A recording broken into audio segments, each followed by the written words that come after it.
Welcome back students. The topic that we have taken today is virus. आज का जो हमारा टॉपिक है वो है वायरस।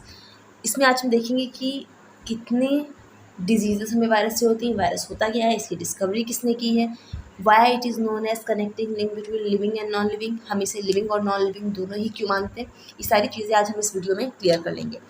अच्छा, कोरोना वायरस आने से हमें इतना तो पता चल गया कि virus are deadly, they are very deadly, they can even cause death to certain people. अगर वायरस आपको इन्फेक्ट कर रहा है, आप अगर वायरस से ग्रसित है, तो ये सिचुएशन भी आ सकती है that you will die one day. Let's talk about virus. The first time a Russian scientist Ivanovsky, it is the name of scientist.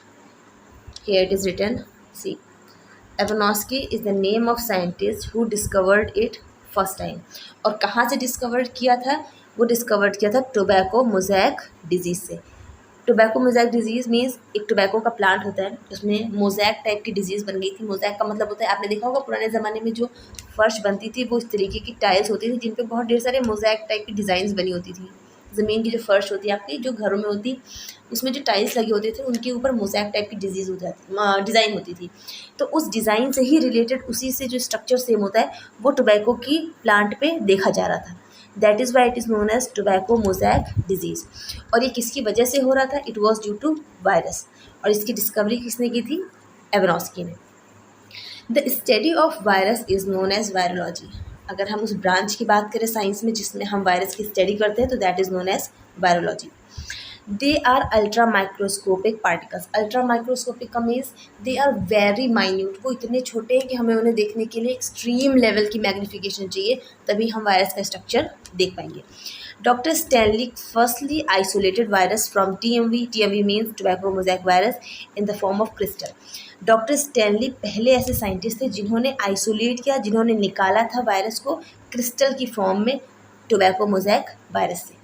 अब आप सोचेंगे कि वायरस को कैसे क्रिस्टल की फॉर्म में निकाल सकते हैं, तो आपकी इन्फॉर्मेशन के लिए आपको बता दूं कि virus is living and non living both. Living कब है? Living is when you are, it is inside your body. जब वायरस आपकी बॉडी के अंदर है तो इट इज़ लिविंग, और जब it is outside your body then it is non living. I will explain you later. Now next, what are the important factors? What are the characteristics of virus? They are known as connecting link between living and non-living, because outside the body they act as non-living and inside the body they act as living. Now what does it mean? जो आपका virus होता है इसकी अपनी कोई regulatory या metabolic activities नहीं होती है। ये जिस बॉडी के अंदर जाता है उस बॉडी की सेल में रहता है और उसकी साइकिल से, उसके मेटाबॉलिज्म से अपने आप को डिवाइड करता है, इंक्रीज़ करता है। बट जैसे ही ये आपकी बॉडी से बाहर आता है, इट बिकम्स डेड, इसकी डेथ हो जाती है। That is why it is known as connecting link between living and non living. चीज़ क्लियर है ना, कि कोई चीज़ अगर आपकी बॉडी के अंदर है, लाइक वायरस अगर आपकी बॉडी के अंदर है तो इट वुड बी लिविंग, और अगर वो बाहर निकल जा रहा है that means it is non living. Next, nucleic acid replicate themselves and reproduce rapidly. जो आपके वायरस होते हैं इनके अंदर एक न्यूक्लिक एसिड प्रेजेंट होता है, that is known as RNA, और ये रेप्लिकेट करता है और क्या बना देता है? अपने ही जैसी कई कॉपीज़। हमें पता है कि वायरस बहुत जल्दी डिवाइड करता है। अगर आपके अंदर एक वायरस गया तो it will be 2, then 4, then 8, then it will be increasing in huge amount.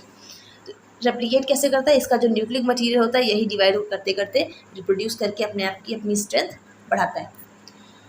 Next, अब हम बात करते हैं कि वायरसेस के टाइप्स क्या हैं। मेनली वो 3 टाइप के होते हैं। First is plant virus. Plant virus, in virus में जो मेन न्यूक्लिक एसिड होता है वो होता है RNA। मतलब जो भी वायरस होगा उसके अंदर का जो अंदर का न्यूक्लिक मटेरियल होगा वो RNA होगा, और वो मेनली कौन होते हैं? आपके प्लांट वायरस। अगर हम एनिमल वायरस की बात करें तो हमारे पास दोनों होंगे, DNA भी होगा और RNA दोनों मिलेगा। Last one is bacteriophage. Bacteriophage का मतलब होता है वो वायरस जो आपके बैक्टीरिया को ही खा जाते हैं। They depend only on bacteria, ये सिर्फ बैक्टीरिया पर डिपेंड करते हैं और उन्हें किल करते हैं, और इनका न्यूक्लिक मटेरियल जो होता है वो DNA होता है। Example is given here T2 phage. Now next, the diseases which are caused by them. अच्छा, आप लोगों ने बहुत से नाम सुने होंगे, HIV हो जाता है, मम्स हो जाता है, चिकन पॉक्स हो जाता है, हेपेटाइटिस हो जाता है, पोलियो हो जाता है। So they are all caused by the virus. आप लोगों ने देखा होगा, आप लोगों को पोलियो का वायरस जो टीका लगता है या जो आपको सिरप पिलाई जाती है, जो भी आपकी 2 बूंद पोलियो वाला जो भी अभियान चला था, it was all because of that virus. की ये वायरस पोलियो को इंक्रीज़ करेगा तो हमारी पूरी जनरेशन, पूरी स्ट्रेंथ, पूरा यूथ इस डिज़ीज़ में फंस जाएगा।